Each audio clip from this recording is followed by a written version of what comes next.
ചെറുക്കന്റെ സ്വഭാവം നന്നായിരിക്കും. സാമാന്യം വിദ്യാഭ്യാസം വേണം.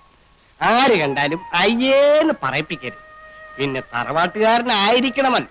ഇതിനെല്ലാം പുറമെ ഒരു പെൺകുട്ടിയെ വെച്ച് പൊറുപ്പിക്കാനുള്ള ത്രാണം ഉണ്ടായിരിക്കണം. അത്രയല്ലേ ഒരു ചെറുപ്പക്കാരന് ആവശ്യമുള്ളൂ. ഞാൻ അങ്ങനെ അതിമോഹമുള്ളവനൊന്നും അല്ല. പ്രഭാകരന്റെ കാര്യത്തിൽ ഒന്നും പേടിക്കാനില്ല.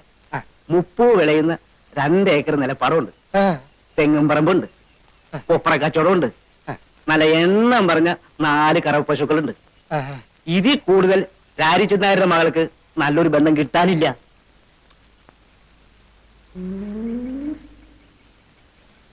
എന്നാ കുട്ടിയെ ഒന്ന് കാണുകയല്ലേ? ഓ കാണാമല്ലോ. മോളെ സുമതി,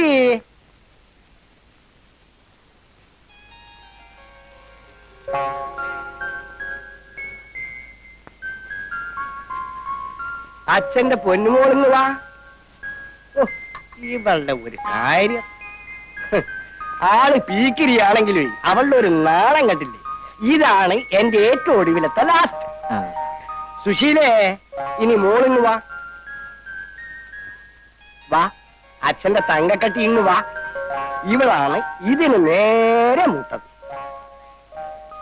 സുഷ്മേ, വരും വരും വരും. സുഷമ, സുഗു, സുധാകരൻ. ഇത് ഇതിന്റെ മേലെ ഇത്, ഇതിന്റെ മേലെ ഇത്, ഇതിന്റെ മേലെ ഇത്. അല്ല, പ്രധാനപ്പെട്ട ആളെ ഇങ്ങോട്ട് കണ്ടില്ലല്ലോ. അതല്ലേ വിളിക്കാൻ പോകുന്നത്. ലക്ഷ്മിയെ,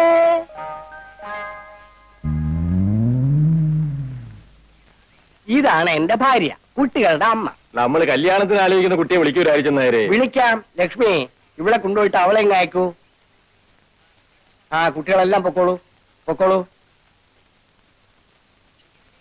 എണീരടാ അവിടെ. മടി കയറിയിരിക്കാൻ കണ്ട നേരം. അങ്ങോട്ട് ചെല്ലടി. അവർ നിന്നെ പിടിച്ചു തിന്നത്തൊന്നുമില്ല. നിന്നെ കാണാൻ വേണ്ടി വന്നതാണെന്നേ.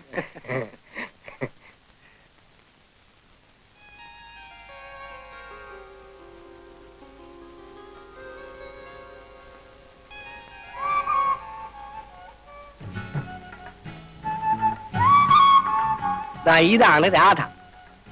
മോളെ, ഇതാണ് അല്ല ഇതാണ് പ്രഭാകരൻ. നോക്ക്.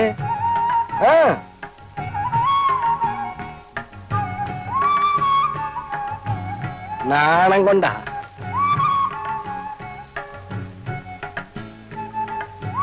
അപ്പോ കുട്ടിയെ ഞങ്ങൾക്ക് ഇഷ്ടപ്പെട്ടു. ഇനി തീയതിയെല്ലാം നിശ്ചയിച്ച് ഞങ്ങൾ ഇങ്ങോട്ട് വരാം. ശരി, എന്നാ നമുക്കിറങ്ങാം.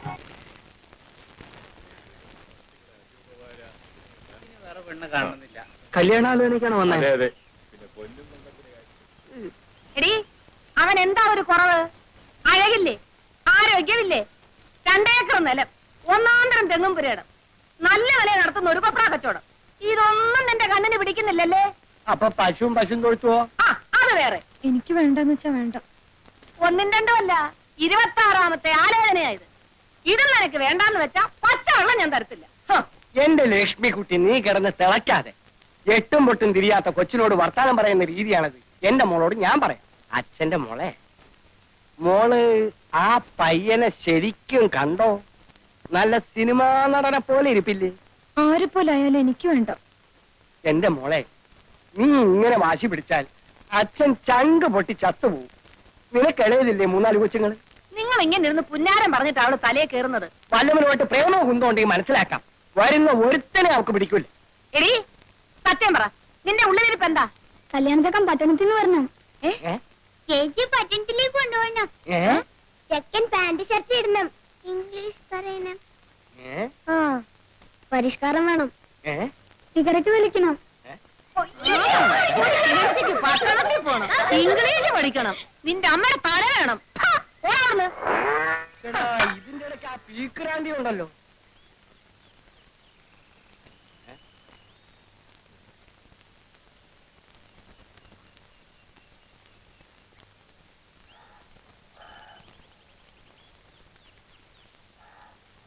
ഈ ചെയ്യുന്നതൊക്കെ ന്യായമാണെന്ന് തോന്നുന്നുണ്ടോ? രാധയ്ക്ക് ഇതുവരെ 26 കല്യാണാലോചന വന്നിട്ടുണ്ട്. അപ്പോഴൊക്കെ നീ ചോദിച്ച അതേ ചോദ്യമല്ലേ ഇപ്പോഴും ചോദിക്കുന്നത്? ഞാൻ ആരാ? വാസുണ്ണി. അല്ല, അമ്മാവന്റെ ആരാ? അനന്തരവൻ. ആണേ. ഞാനിവിടെ വരുമ്പോ എനിക്ക് വയസ്സ് എത്രയായിരുന്നു? 26 തവണ ഞാൻ പറഞ്ഞതല്ലേ 12. അന്ന് എന്റെ അമ്മ അമ്മാവന്റെ മുമ്പിൽ കിടന്ന് മരിക്കുമ്പോ അമ്മാവൻ കൊടുത്ത വാക്കെന്തുവാ? അന്ന് അത് അബദ്ധത്തിൽ പറഞ്ഞു പോയതല്ലേ എന്റെ വാസുണ്ണി. രാധയെ നിനക്ക് കല്യാണം കഴിച്ചു കൊടുക്കാമെന്ന് 12 വയസ്സ് മുതൽ നീ ഇതേ ശരണമെന്ന് പറഞ്ഞ് നടക്കുമെന്ന് ഞാൻ കരുതിയോ? മരിക്കാൻ നേരത്തെ ഒരാൾക്ക് കൊടുത്ത വാക്ക് പാലിക്കണ്ടേ അമ്മാവാ?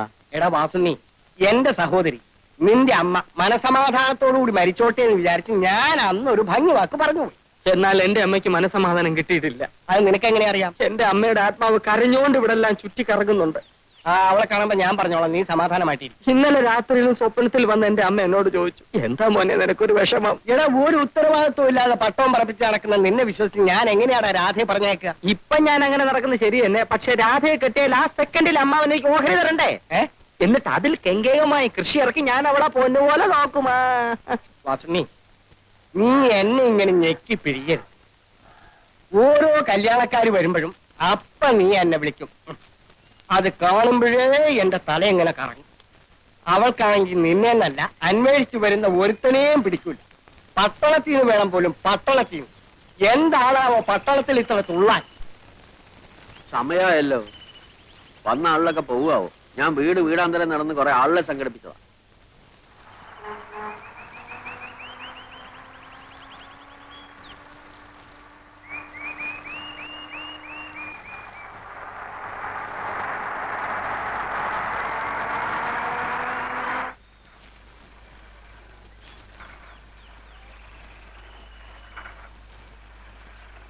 കുടുംബാസൂത്രണ ക്യാമ്പിന്റെ ആൾക്കാരല്ലേ? അതെ, ഉദ്ഘാടനത്തിന് വീഡിയോക്ക് വരാൻ പറ്റില്ല എന്ന് പറഞ്ഞു. അദ്ദേഹത്തിന്റെ അച്ഛന് അസുഖം കൂടുതലാണത്രേ. അതുകൊണ്ട് വേറെ ആരെങ്കിലും വിളിച്ച് ചോദിച്ചോളാൻ പറഞ്ഞു. ഇനിയിപ്പോ 11 മണിക്കൂർ ആരെ അന്വേഷിച്ചു പോകാനാ? തന്തയ്ക്ക് സൂക്കേട് വരാൻ കണ്ട ഒരു സമയം. നിങ്ങൾ അത് ഏറ്റപ്പോഴും മനസ്സിലായി കുഴക്കുള്ളൂ. ഞാനും ചെയ്യാനാ? ഇനിയിപ്പോ ഒരൊറ്റ പോവഴിയുള്ളൂ. ഞാൻ പറഞ്ഞേക്കാം, നിങ്ങൾ എല്ലാവരും കൂടെ നിർബന്ധിക്കുകയാണെങ്കിൽ ഞാൻ ആ കർത്തവ്യം കൊണ്ട് നിർവഹിക്കാം. അതേതായാലും വേണ്ട, നാട്ടുകാർക്ക് പരിചയമില്ലാത്ത ആളായിരിക്കണം. അങ്ങനെ ഒരാളെ ഇപ്പൊ എവിടെ അന്വേഷിച്ചു പോകാനാ? നാട്ടുകാർക്ക് പരിചയമില്ലാത്ത ഒരാളെ.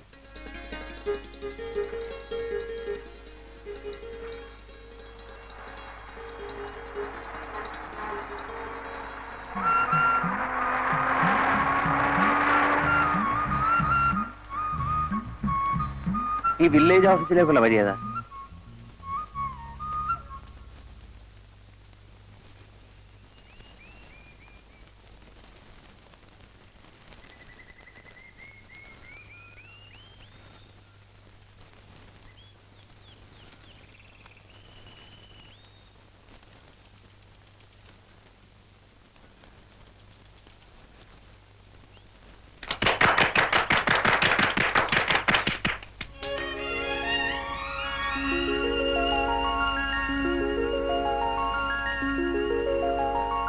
നന്മകൾ മാത്രമുള്ള, നല്ലവരെ കൊണ്ട് മാത്രം നിറഞ്ഞ ഒരു ചെറിയ ഗ്രാമപ്രദേശമാണ് ഞങ്ങളുടെ.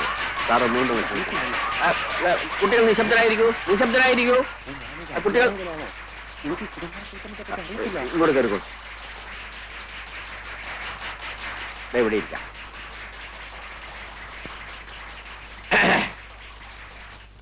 പ്രിയപ്പെട്ട നാട്ടുകാരെ, നാം ഏവരും അത്യാകാംക്ഷയോടെ കാത്തിരുന്ന നമ്മുടെ പ്രിയപ്പെട്ട ഉദ്ഘാടകൻ എത്തിക്കഴിഞ്ഞു. ഇനി അദ്ദേഹം നിങ്ങളോട് സംസാരിക്കുന്നതായിരിക്കും. വരും.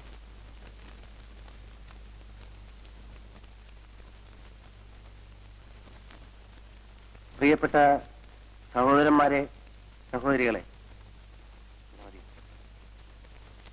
നിങ്ങൾക്ക് നമസ്കാരം. ഈ കുടുംബം എന്ന് പറയുന്നതാണല്ലോ കുടുംബാസൂത്രണത്തിന്റെ ഒരു ഇത്.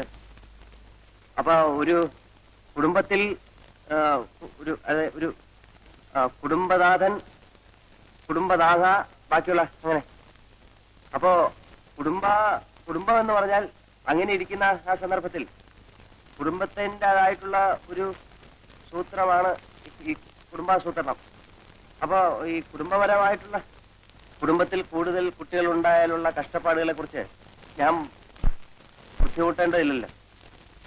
ചുരുക്കത്തിൽ കുടുംബം, കുടുംബനാഥൻ, കുടുംബിനി, കുടുംബാസൂത്രണം. അപ്പോ കുടുംബാസൂത്രണത്തെ കുറിച്ച് ഇതിൽ കൂടുതലായി ഞാൻ നിങ്ങൾക്ക് പറഞ്ഞു തരേണ്ടതില്ലല്ലോ. ഞങ്ങളുടെ മാനം രക്ഷിച്ചതിന് വളരെ നന്ദി. നിങ്ങൾക്ക് എന്റെ നമസ്തേ.